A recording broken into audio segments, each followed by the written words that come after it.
السلام علیکم ورحمۃ اللہ وبرکاتہ۔ میں ڈاکٹر سید آصف عمری، امیر صوبائی جمعیت اہل حدیث تلنگانہ۔ اس موقع پر میں سب سے پہلے اللہ تبارک و تعالیٰ کا شکر بجا لاتا ہوں کہ صوبائی جمعیت اہل حدیث تلنگانہ نے شہر حیدرآباد میں ہوئے سیلاب سے متاثرین کے لیے روز اول سے قدم اٹھایا اور تمام متاثرین کو خوراکی اشیاء کے ساتھ ضروری ساز و سامان بھی فراہم کیا۔ ہمارے ساتھ ساتھ اس کام میں یہ پہلی مرتبہ ہم نے دیکھا، بلکہ میڈیا کی جانب سے اخبارات کی سرخیوں میں جمعیت اہل حدیث کا نام لیا گیا اور یہ بھی بتایا گیا کہ اس ریلیف کے کام میں دیگر تنظیموں میں سب سے زیادہ آگے بڑھ کے کام کرنے میں جمعیت اہل حدیث ہے۔ تو اللہ تعالیٰ کا شکر ہے کہ اس موقع پر جمعیت نے تمام افراد کی ضرورتوں کو پورا کرنے کے لیے نہ صرف حیدرآباد میں بلکہ دیگر اضلاع سے، دیگر ڈسٹرکٹ سے، بلکہ حیدرآباد کے علاوہ بنگلور سے، کرناٹک سے، گوا سے اور چنئی سے اور دیگر ریاستوں سے لوگوں کا تعاون آیا اور لوگوں نے جمعیت اہل حدیث کا بڑھ چڑھ کر تعاون کیا۔ اور اسی طرح ہماری جو بالائی جمعیت مرکزی جمعیت ہے، مرکزی جمعیت اہل حدیث ہند دہلی کی جانب سے بھی اس ریلیف کے موقع پر کافی تعاون ہوا ہے۔ میں ان تمام کا تہہ دل سے شکریہ ادا کرتا ہوں جنہوں نے اس کار خیر میں انسانیت کی خدمت کے لیے بلا تفریق تعاون کیا ہے۔ اللہ تعالیٰ ان سب کو جزائے خیر دے۔ یہ دراصل انسانیت کی خدمت ہمارا دین سکھاتا ہے اور ہم نے اس موقع پر آگے بڑھ چڑھ کر کام کیا ہے۔ اللہ تعالیٰ اس کار خیر میں حصہ لینے والوں کو اور اس میں کام کرنے والوں کو اللہ تعالیٰ جزائے خیر دے۔ السلام علیکم ورحمۃ اللہ وبرکاتہ۔ الحمدللہ آج 10 دسمبر 2020 جمعیت اہل حدیث حیدرآباد اور سکندرآباد کی جانب سے سیلاب متاثرین میں رقم کی تقسیم عمل میں آ رہی ہے۔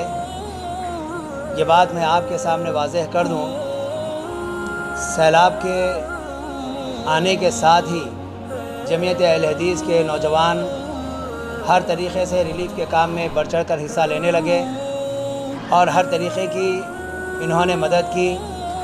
لوگوں کو پانی سے نکالنا اور ان کو محفوظ مقامات تک پہنچانا اور ان کے لیے غذا فراہم کرنا۔ اس کے علاوہ جمعیت اہل حدیث کی جانب سے 1200 کٹ تقسیم کیے گئے اور ایک کٹ کی قیمت 6000 روپے رہی، اور اس کے علاوہ 50 سلائی مشینیں دیے گئے اور 50 ٹن چاول دیا گیا اور 150 سلائی مشین دیے گئے اور لوگوں کو 250 لوگوں کو نقد رقم اس وقت بھی دی گئی اور ان کے لیے ہیلتھ کیمپ بھی منعقد کیا گیا۔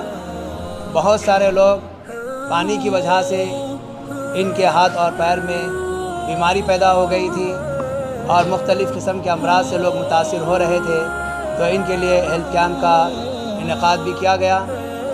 اب الحمدللہ جمعیت اہل حدیث حیدرآباد اور سکندرآباد کی جانب سے 300 خاندانوں میں فی خاندان 5000 روپے دیے جا رہے ہیں، اور جو علاقوں کے لوگ ہیں ان میں حافظ بابا نگر، ٹولی چوکی ندیم کالونی، عثمان نگر، کوٹھی کے علاوہ مختلف انفرادی طور پر جو لوگ متاثر ہوئے تھے ان کی فہرست ہمارے پاس موجود ہے، اور یہ ہماری پہلی قسط ہے۔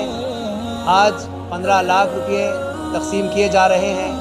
انشاءاللہ آئندہ دوسری اور تیسری قسط بھی رہے گی۔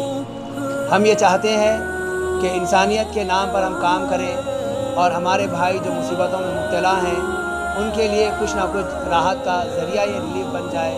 اسی مقصد کے تحت ہم اٹھے ہیں، اور میں اس موقع پر ان سارے معاونین کا جنہوں نے ریلیف کے لیے ہمیں تعاون کیا ہے، میں ان تمام کا مشکور و ممنون ہوں، اور ساتھ ہی ہمارے وہ ذمہ داران کا اور والنٹیئرز کا جنہوں نے رات دن ایک کر کے ریلیف کے کام میں اپنے آپ کو مصروف رکھا اور ہر طریقے سے راحت رسانی کے کام میں بڑھ چڑھ کر حصہ لیا۔